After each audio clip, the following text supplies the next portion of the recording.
And so you can literally create your future. And you say, Peter, that's some bullshit. Fuck that shit, brother. Ninja, please. You can't, man, you gonna tell me that if I... Brother, oh ye of little faith. Oh ye of little faith.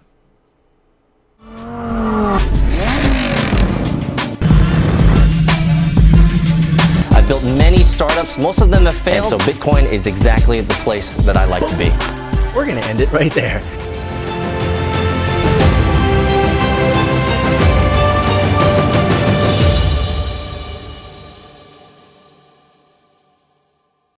So this imagination, this is it. So I keep repeating it. Let's get into it, guys. Is Corey in here? Okay, good. Imagination. You know, the reason, and we'll tell some personal stories within this narrative of sorts. But the reason why my wife and I are so conscientious, we are so overly involved in our kids' education, is because we understand the value of education at, I believe, the entire spectrum of what education is. And I say that unequivocally. The Booins and I have like 8 degrees between the two of us. We know what education is. We know what propaganda is. We know what messaging is. We know what the underpinning worldviews of these systems are. We've been in it, guys. My wife's a fucking lawyer, guys. You didn't know? So you think I'm smart, guys? You haven't met the Bowens. She ain't just some beautiful bombshell that gets to hang off my arm. Some beautiful, expensive jewelry that I got. She more than that, guys. You're the trophy husband. No, man. I'm just here so I don't get fined, guys. I'm just here so I don't get fined, guys. But we know what education is. This is why we're so deep into our kids' education, because and I write some vicious emails, guys. Please believe. I could show you some emails, guys, that I've written to administration. You say, how old are your kids again? That's right, 2nd grade, motherfucker. Shit's real. Kindergarten, son, shit's real. It's fucking important to me that certain things are well understood. Don't be bringing in that social justice warrior liberal bullshit. Don't be bringing in that worldly shit. Don't be bringing in that shit. And I think, I don't know if I've told you guys, but I won't. Let's just say when you hire a director of diversity, you have immediately removed diversity from your school. You can argue with me, but you're wrong. Once you hire a director of diversity at your school, all diversity from that school has now been squashed. It is a fundamental flaw within the liberal idea that if we continue to fracture and identify fracture, which is what director of diversity does, is to say, we are diverse. Let me count the ways. Oh, we seem to be underrepresented in a particular area, which I feel is important to participate in this wonderful school. Oh, really? Oh, okay. Well, that's your idea. Wonderful. Let's have a conversation. Let's talk about someone who might have a dissenting idea, albeit it might be a tough conversation, but a dissenting idea from someone like me, because I'm a young father, and I'm overzealous for my children's education, because I got fucking 3 master's degrees, guys. I know what this stuff is. And you say, well, Peter, why the huff puff about education? Because it is the schools. Here we go. It's the schools, guys, that destroy imagination. It's the school system that destroys imagination. When your child in class might be looking out the window, considering the world outside and wondering what is going on outside. What is going on? And the teacher goes, hey, pay attention. Get with the program. What that teacher is fundamentally doing is squashing this child's most important mental faculty. You are squashing that child's imagination. You are crushing the imagination of someone who is clearly in a moment of flow, even at a young 5, 6, 7, 8-year-old. In a moment of flow, we could see their eyes darting back and forth, staring blankly into something. Who knows what it is, but their imagination is running wild. Their mind is having a ball. It could be negative, it could be positive. Watch them, observe them, see what the child is reacting to. That is why my wife and I are so involved, hyper involved with our kids' education, because we want to ensure the educational experience is one that continues to support imagination, to allow for the creative to be creative. This is another reason why we don't have TV in our house. The kids watch movies, yes. They watch pre-selected Disney movies right now. We understand the mental programming that happens with those, but we have very powerful conversations with our daughter around what the differential is between what they've seen and what reality is, without crushing the imagination. But that's just a small piece of the part. We don't have cable and we don't have TV because we want our kids to imagine the world. We want our kids to explore. We want our kids to ride their bikes in the fucking street by themselves, please. Let them go around the daggone block. I want them to see the world as a fascinating and wonderful place. And then I want them to use that imagination. And many of us, including myself, we have lost it. We have lost it through the educational system. We have lost it through reinforcing roles within corporate systems. And we have lost it within society itself, which demands hierarchy. It demands hierarchy. It demands function over form. It demands compliance. And we are highly compliant, are we not? I graciously allow the TSA agent, an unconstitutional entity within America, but I graciously allow the TSA agent to fondle my balls as I look down at him disdainfully. And as he gets up and meets my gaze, I say, "Sir, I feel like I owe you a tip." And yes, is that offensive? Absolutely. But I make sure that they know that I'm highly offended that this is happening within my country. Why are you allowed to touch me? So I want our kids to have imagination, not be compliant. And that's what we've lost. So let's talk about this. What is imagination? Imagination is imagining something different from the current reality in which you are in. Imagination is thinking of things differently. Imagination is thinking of things in the future. Imagination is anything that can be conjured up in the mind that is currently not nested in a reality right now. Imagination transcends reality. Imagination is the unreality. And imagination stems from the mind. Oh, how do you conjure up such imagination? Well, let me tell you the power of imagination before we talk about how we conjure this idea up, because I think the argument is strongest when we understand the power and potential of imagination first.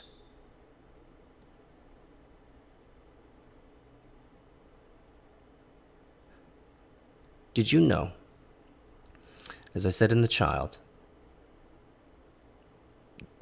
most important mental faculty in their entire life, till the day they die, will be their imagination. Why? Because it is the most unique mental faculty that you have. It's all that you got that separates you from any other creature on this planet. A dog, a cat, a mouse, a rhino, a giraffe, whatever, an ant. These creatures lack imagination. That's why they have very predictable life cycles. The human, we have unpredictable life cycles independently. We have somewhat predictable endpoints, depending on a multiplicity of factors, including demographic, geography, genetics, etc. But we are the only creature on the planet that has this mental faculty, which is imagination. And what's even more powerful, please, this is it. What is even more powerful is that we are the only creatures in the world that can imagine something before it emerges. We're the only creature on the planet that can build something before it's built. I dream a lot, guys.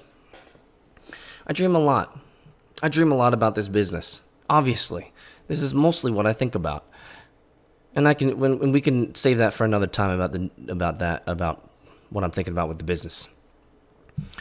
But you know what I think about a lot, and I'll be honest, especially at night when I'm trying to go to sleep. You know the thing that calms my mind before I go to sleep, the thing that allows me to finally clock out, is I'd sit there with my eyes closed and I think about my garage. Not the garage that I'm currently in, but the garage that I want to build.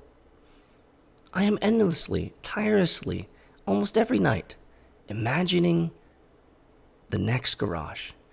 I built the garage I'm in right now. I love it. But guys, I want to go bigger. I want to go bigger. And I don't think there's any shame with that. I don't want to have cars sitting outside. I don't want to have cars in a warehouse. There's a Korean word for it. It's burpyane. It's burpyane. It's complicated. It just complicates life. And you might say, "Oh, Peter, who gives a fuck about your material desires?" I do. It serves a multiplicity of purposes. It is not merely something that I am jealous or yearning for incessantly with an emotionality that needs to be quenched. No, this is a rational imagination. And I think that's important. I think that's important to highlight, is that this is an intentional act. Every night to help me go to sleep, I intentionally think about the next future Doge Lord garage, and it's gonna be bigger, and I'm so excited. I can't wait to build this fucking thing. I love creating shit out of nothing, guys, and there's nothing more satisfying than seeing a garage that you built. And you say, "Man, I can't complain about a daggone thing in this garage, because guess what? If I don't like it, it's my fault.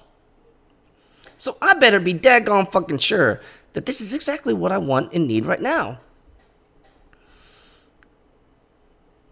And I love hanging out in the garage with you guys. I love sitting in my garage coding and drinking secret sauce. And just grinding the fuck out of work. And depending on the day, there's different cars behind me. It's great. It's great. Mostly they're only there temporarily because we got the pragmatic cars right now, guys. We got to be very pragmatic. Somewhat pragmatic. But I intentionally, here's the point, guys.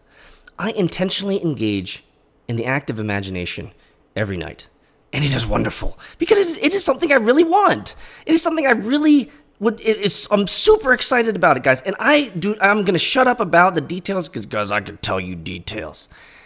The only detail I'll give you right now, just to whet your palate, if you're interested in a future story about it, guys, is this fucking garage is going to be 3,500 square feet. Yo. I'm so excited. But I intentionally engage in that act of imagination, and it is wonderful to drift off every night, having that in the back of my brain, because it is what I know I can achieve if I work harder than anyone else that I know. And we've talked about that. I know that I can achieve the garage that I want if I work harder than anyone else that I know. And so the act of imagination is intentional. It's something that we have to engage in. And it can be anything. It doesn't have to be stupid like a garage.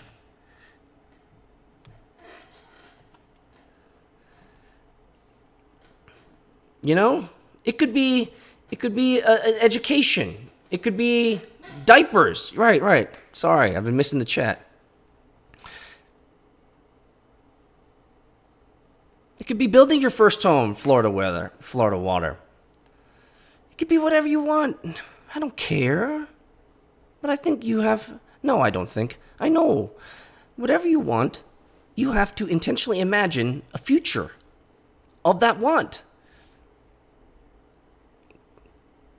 This is the power of imagination, guys. And this is the beginning of it, because I truly believe that driving force, that imagining a future in which you want, an idea in which you want. It doesn't have to be a future, it could just be an idea. That I think the most important part of that intentional imagination is it creates a goal that you will think about every day. And if you think about it enough, because it comes from your brain, the rest of the body kind of follows.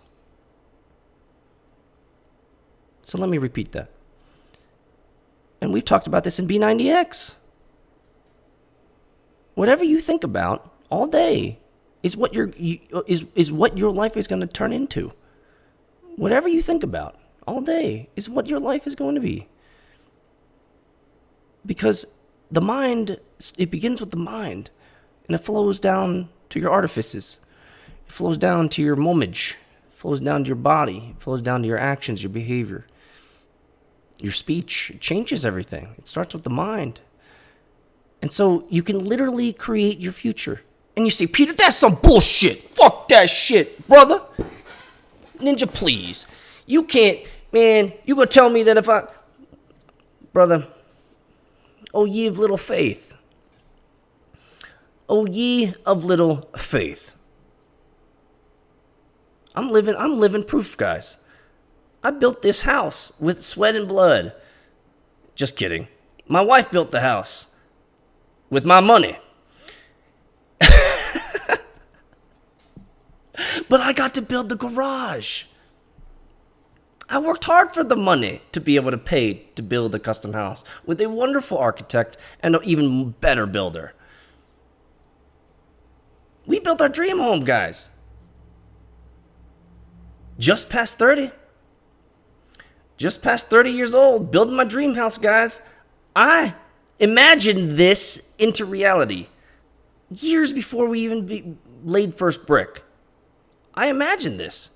I imagined it every day for at least a couple years.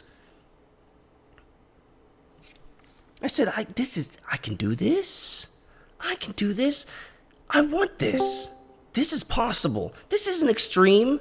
I'm not looking at a mansion. I'm looking at something that can be just mine. And I want these constraints. Right? And the constraints create the property, and you build up from there. So how much property am I going to be able to work with within the constraints and requirements that I have? Our requirements, we needed to be by a creek. I needed water in case the fucking zombie apocalypse happened. That was it. I need to be by a creek or a water source that I can access freely without permission. And that constrained the areas in which we could build, and then that constrained even more so the properties that were in existence that we could buy and afford within our constraints, our affordability. So this wasn't an unreality. This was a rational imagination. Please follow. This is a rational imagination of a future that I know can be possible if I fucking work harder than anyone else I know.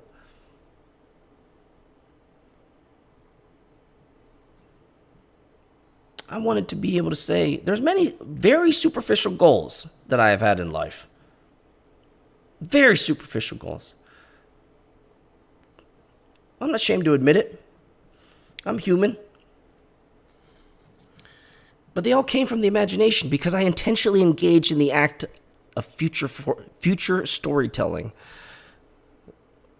and the life that I wanted to have. And that's the power of imagination. That's it.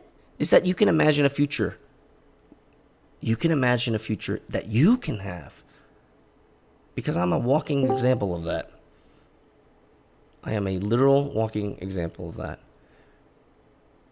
And to be quite frank, within my very small network of people, I don't know anyone that just past 30 is able to build their dream home with their dream cars in it. And that for me was a worldly piece of success. I loved every moment of it. I still love it every day because I am completely comfortable in my man cave. I love every moment of it. And so that's the power of imagination, is that you can imagine a future, but you have to intentionally engage with it. And I keep repeating this because it's important to repeat. You have to intentionally engage in the act of imagination. You have to use it daily. It's a daily function. That's it. It's a daily function. Did you know that 90% of your life is from visual cues? Think about that. 90% of your life is from visual cues.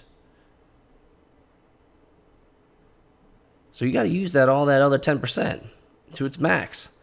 That 10% is, how can I unimagine the reality around me and create one that's new? Create one that's different. Enhance my perception of the world. Get beyond my box. What do I need to do? Get educated. Get educated in that area. And then just begin imagining. You don't even have to get educated. You will get educated if you just imagine something that requires that education. You will emergently find that you'll need that education to get that which you imagine.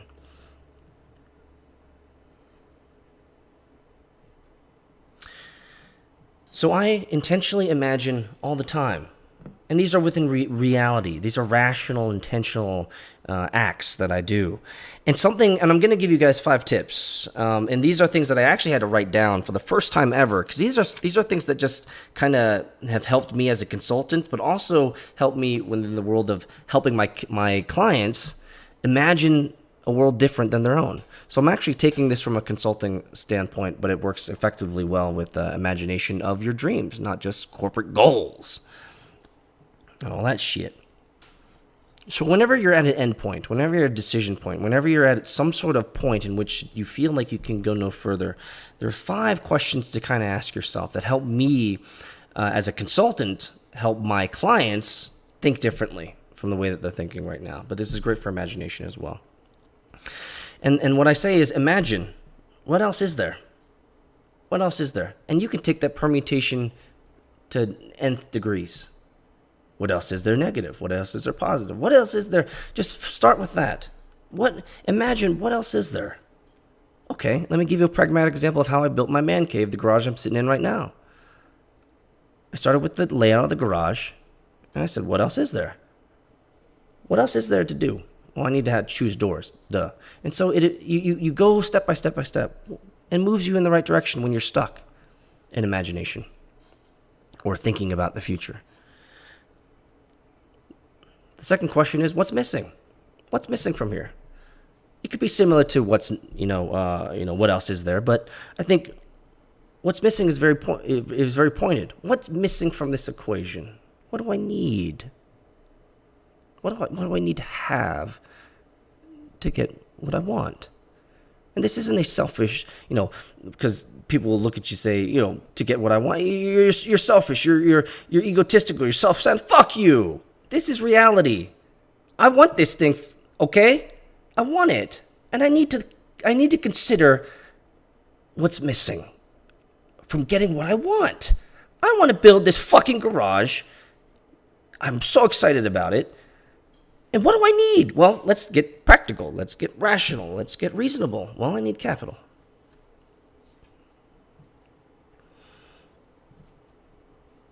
You need capital. Okay? That's very simple to point out. So what's missing from that?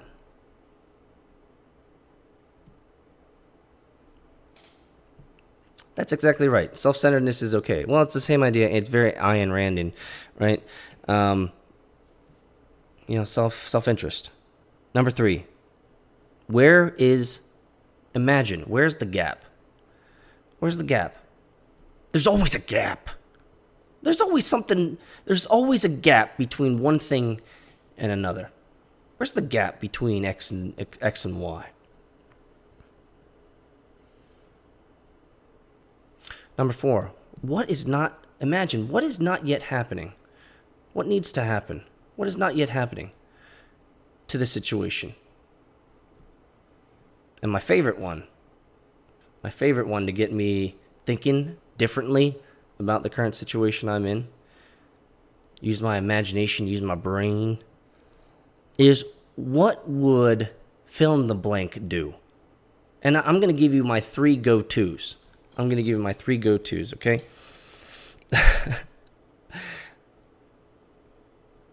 My first is, what would Jackie Chan do? And that's my first thought. Like, within this situation, within this context or this problem that I have, or the trying being stuck with this idea, or this startup, or this thing I want to do, this whatever I want to get to. What would for me, the first person I go to is, what would Jackie Chan do? Because this motherfucker, imaginary counsel, absolutely, Trilomania. Is I say, what would Jackie Chan do? This motherfucker picks up anything and starts hitting people with it. Within the context of a fight. Because I'm fighting here. I'm fighting with myself. With the ideas, the blockages.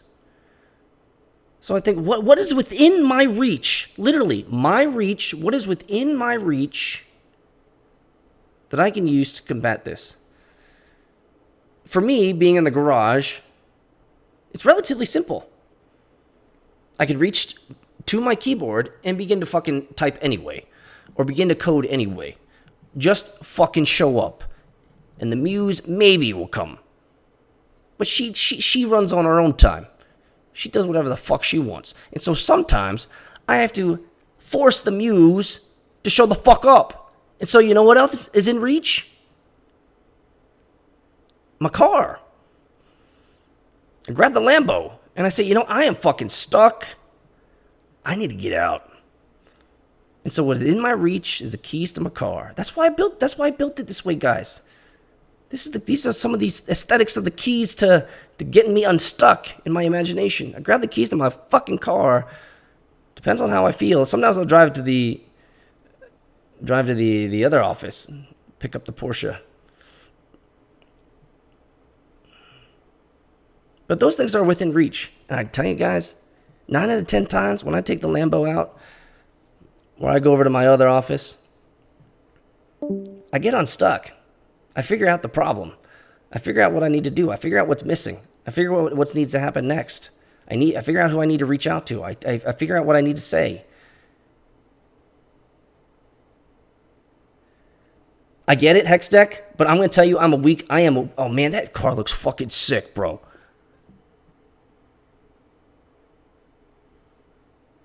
Yeah, fuck. I love it.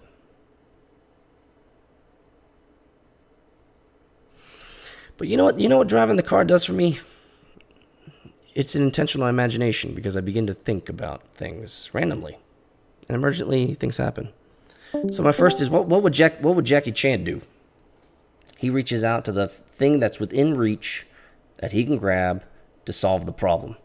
And mine is to sit here and fucking churn away at it or grab the car. It's very simple. And I'm weak, Hex Deck. I'm weak, Hex Deck. I'm weak. I'm not like you. If I were upstairs, if my office was upstairs and I get stuck, I'm too fucking lazy to grab the keys to go downstairs to the garage. So I knew that I needed to spend time in the office I built. And stop being such a vagina pansy sitting in an air-conditioned office on the second level. What a fucking vagina. Because I'm too lazy. I'm too weak. So I'd sit there, or then I'd just lay down or something like that. Be lazy.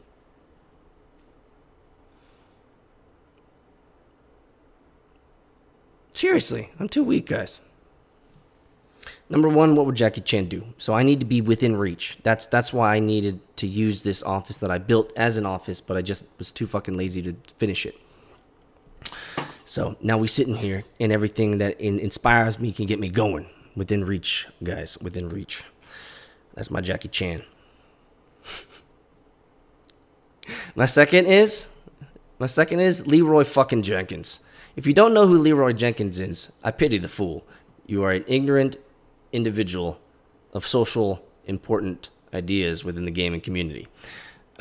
So my second is Leroy Jenkins. This motherfucker. I look at there's more than just the end action, action itself. It's the build up. Motherfucker was busy grinding. And you know what he was grinding on? He was grinding on that food. He got chicken. Motherfucker was busy grinding, eating that chicken, getting ready for the battle, doing what he knows needs to really be done is to be fucking fed.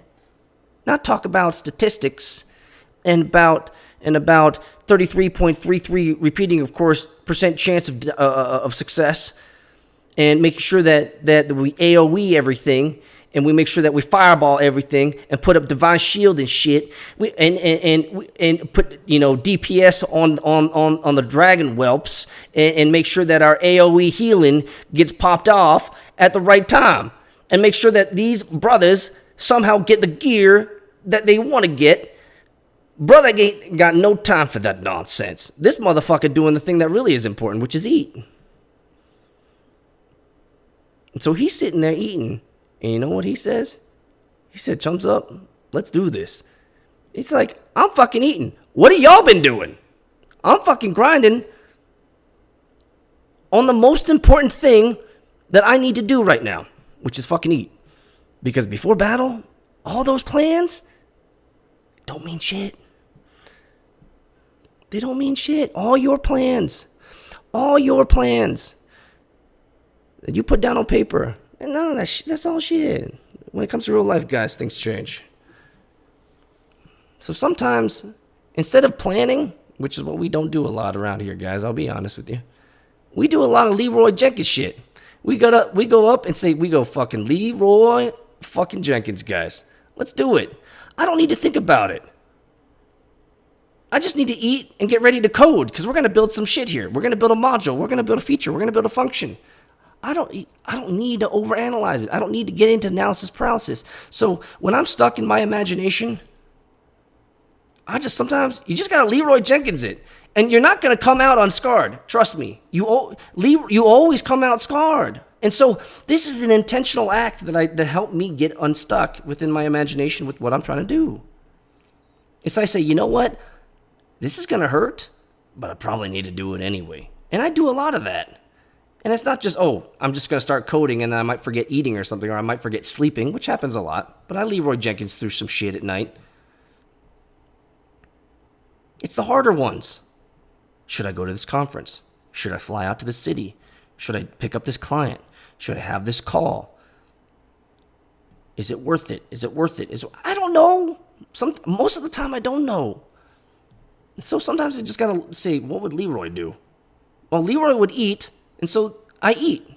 And I choose the Leroy path. I eat, grab a smoothie, get some motherfucking blueberry juice, and I just go. Okay, we're taking the flight.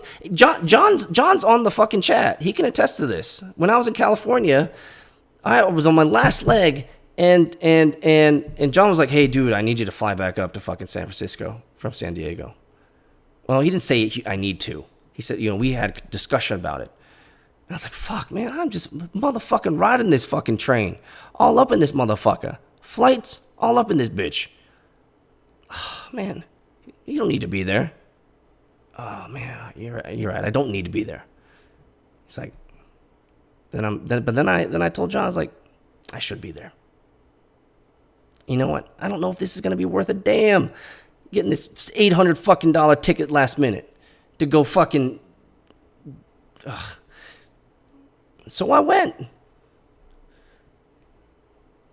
I had one of most powerful conversations, guys, in that coffee shop with my brother, flying last minute, straight up from San Diego through LA to San Francisco. Shook the hands of the men, guys, which you'll know soon, but shook the hands of the men who have gotten us into Korea and Japan.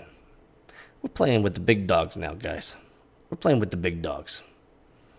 So was it worth it? Abso-fucking-lutely. But if I had chosen a different avatar in that situation, it might have turned out differently. I don't know. I think I sometimes just need to Leroy shit.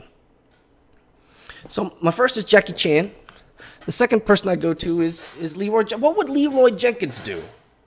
You saddle up and you just execute.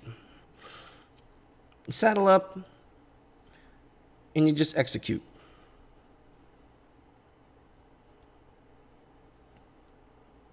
Yeah, that's exactly what it is. It's YOLO, active block. It's just, you know what? I don't know. There's no need to plan at this particular point in time. It's probably just better to learn on the fly, which is what all of you guys have done. Don't lie. All of you guys have done in your life. Your first job, you didn't know shit. You know what you did? You YOLO'd that shit. You YOLO'd that shit.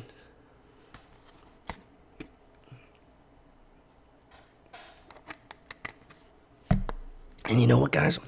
Leroy Jenkins doesn't always work out. You know what happened? He fucking killed everybody. So understand that you're gonna get burned.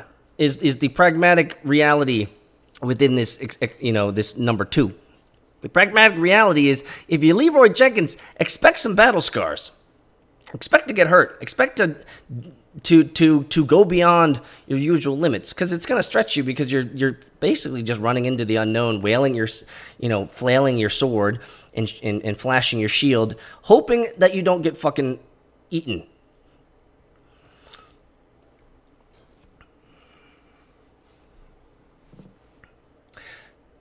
You know what my third is?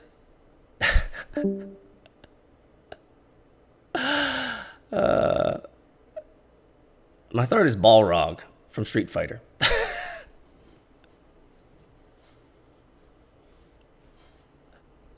Now, why would I choose Balrog from Street Fighter? Because this motherfucker is the guy that I played with in tournaments back in the day. I was a Balrog and Sagat in Street Fighter.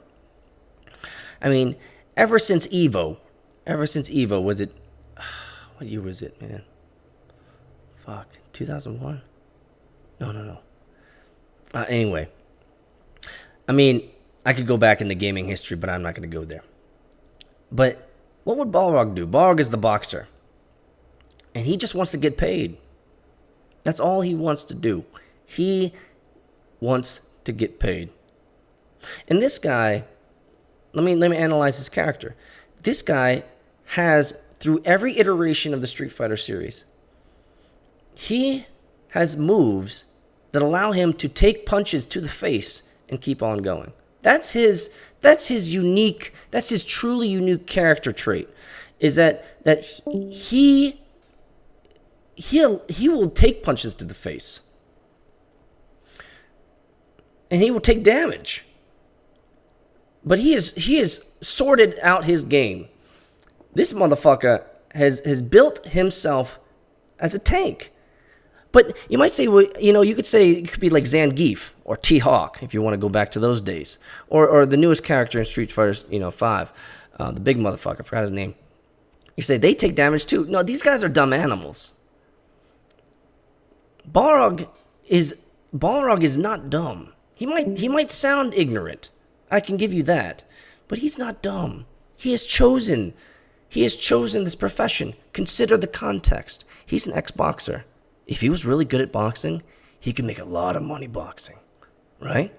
If he was good at boxing, he can be the best. He can make a lot of money. But he keeps telling us that he's in it for the money.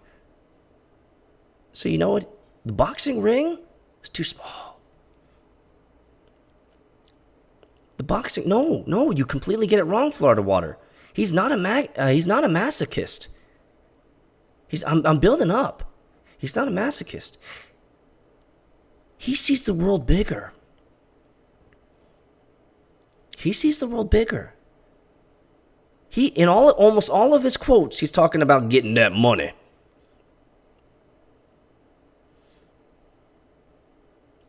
And if he was a great boxer in the ring, he could be like Floyd Money Mayweather, making $1 billion. But he better than Floyd. He better than Floyd. The boxing ring was too small for him. And so you know what he had to do? He had a goal in mind. He wants to get paid as the highest boxer, kicked out boxer, excommunicado boxer. He don't care. The federations don't mean anything to him. He wants to be the best boxer in the world, and the only way that he can have the best the best fights is in the Ultimate Championship of Super Street Fighters. This motherfucker's in it to win it. And he says he's about the money, and I kept repeating that, but guys, trust me, it ain't about the money. I think at the heart at the heart of the matter, and if you've actually watched like all the cartoons and the comics and you read into, I think there's a fundamental side to Balrog that many people miss, and the fundamental side of Balrog is he ultimately, like Rue, like some of the more ethically and morally aligned with goodness and greatness and grace and humility. Like any of those characters, like Ryu, he's actually at the highest level plane thinking as Ryu is. Ryu is in the game to challenge himself to find out what he's made of within the Ultimate Fighting Championship. That's what Balrog is too, but he's also a pragmatist, and he realizes. And I'm digging deep here, guys. But I've thought about this a lot. These are my muses. Balrog realizes that not only is the pond that he's in too small, he has to go into the bigger pond. But he's a pragmatist, and he knows the money's there if he does successfully. And what he does successfully is he builds his body like a tank, so he withstand the blows so he can last and survive longer than everyone else.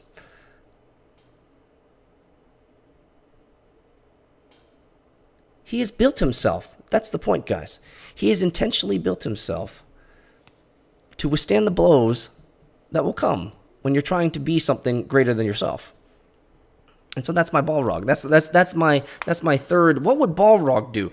How would Balrog have to shore himself up? How do I need to strengthen myself? How do I need to improve this? How do I need to learn more about that? How do I need to understand this? What am I missing here? Because the blows are going to come. John and I can share stories with you guys. We can share stories with you guys. The blows will come when you're trying to be something better than what you are. When you're trying to do something bigger than what you are. So you have to fucking strengthen it. You have to gird thyself. You have to do. Joe, that's from Job. That's from Job. The Lord says to Job, gird thyself, for I will call on thee, and you shall answer. See, the Lord will call you, whatever your Lord is. Your Lord will call you. And he'll call you to a great day. He'll call you for something greater than yourself. He'll give you the opportunity.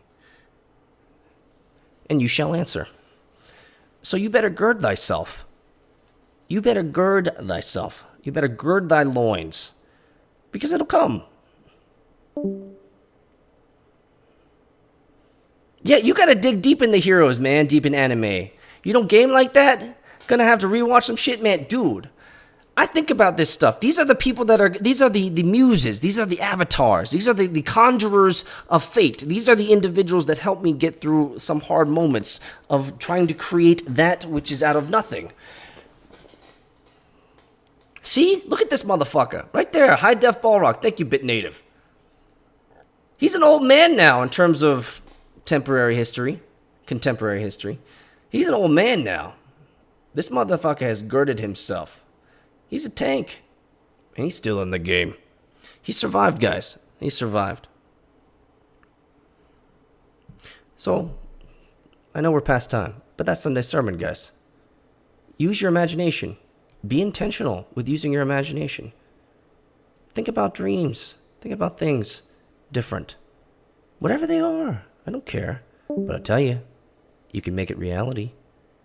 And if you're stuck, ask yourself questions. What else is there? What's missing? Where's the gap? What is not yet happening? And what would my main man, motherfucking Balrog, do? What would this motherfucker do? Peace out, guys.